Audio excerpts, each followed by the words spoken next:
is, should we be proud of Asians who join the British Army? And why do you think it is that so few Asians do join the British Army? Rab, good morning. Hello there, good morning now. Let's start with the first question. Should we be proud of Asians who join the British Army? No, we shouldn't.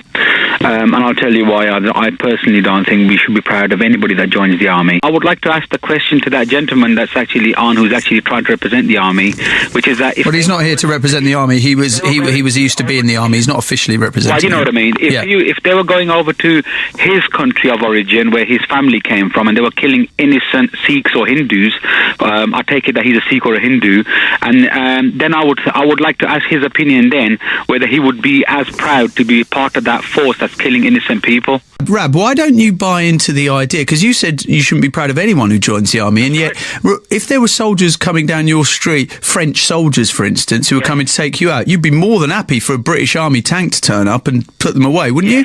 Because that would be an actual just war. You see, the wars that they've gone into, places like Afghanistan, they wouldn't have harmed us.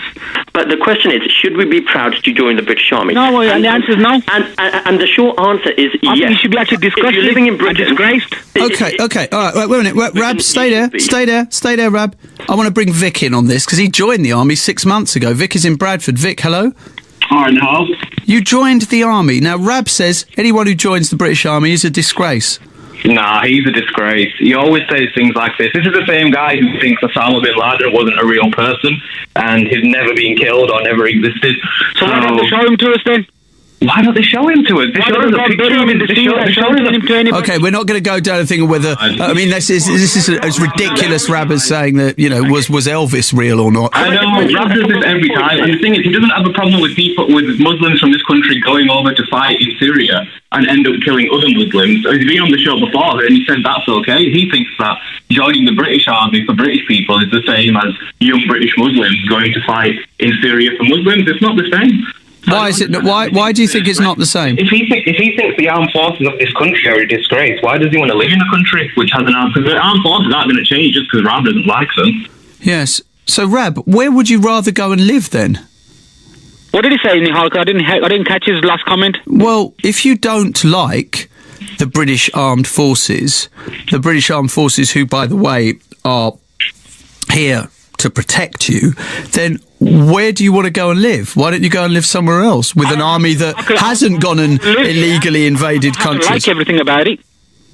But you feel it's a disgrace. The British Army protects... What they're doing at the moment is a disgrace, because there's wars going on in other countries, and if they were... What, you mean like going out and helping in the fight against Ebola? And... They should be stopping wars that's happening over in Ukraine, wars that have been going on in Egypt, wars that are going on in Palestine, wars that are going on all over the world, which they don't want to tell us about. Okay, all right, Rab. All right, bye. Okay.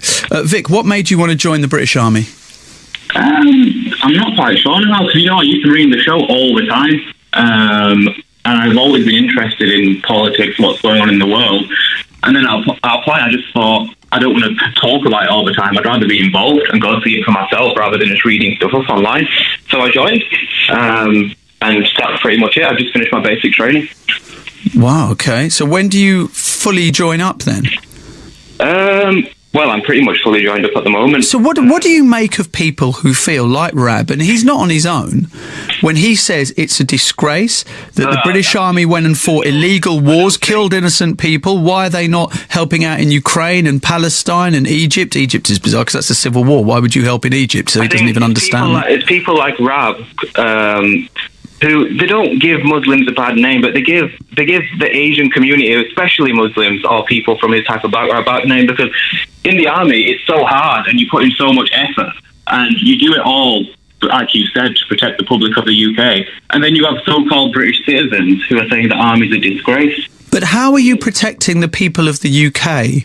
Well, by being in Afghanistan or by being in Iraq, for instance? Two countries, of course, that certainly in Iraq are not in anymore. Afghanistan was a lawless country which was being ruled by the Taliban, and the Taliban were allowing people like Al-Qaeda to use that country for a training base, a place where they plan attacks on the UK and on America.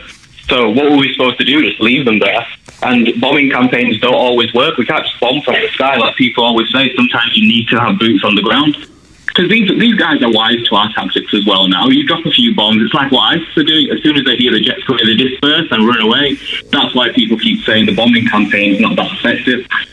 So are you totally happy with the idea of killing other people? Actually, that's a wrong question, because I doubt you're happy with it. Are you comfortable with the idea that one day you may have to kill another human being?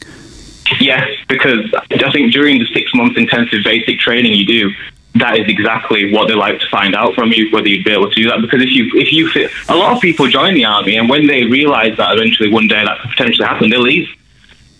Because they realise what you have to do. But I don't think anyone would join the army if they weren't comfortable with having to do it one day.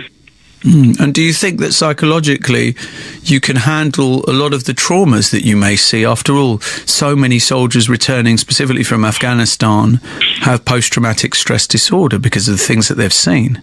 I wouldn't know until it happens now, but all I know is that the people who trained me during my basic training were all young lads. They were all, quite surprising, they were all in the mid-20s, 25, 26-year-old corporals in the British Army, and they'd all done multiple tours of Iraq and Afghanistan, and they joined up when they were 18, and they were some of the best trainers that I've ever had. What about racism?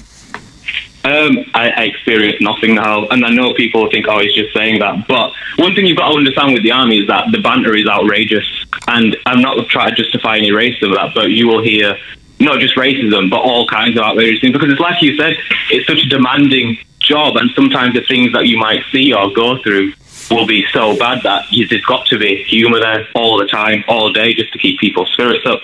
So yeah, there were no racism, and as far as like Rab was saying, when I was doing my basic training, I did it at the British Army's Infantry Training Centre in Yorkshire, and there were Muslim guys there as well. They were Muslim. I spoke to them. You see, everyone comes together in the mornings when you go get your lunch and your breakfast. And I used to see them in the queue, and I used to talk to them. And we never discussed anything. Like, you wouldn't go up to him and say, "Oh, you're Muslim. Why have you decided to join the army?" Because he's made that choice.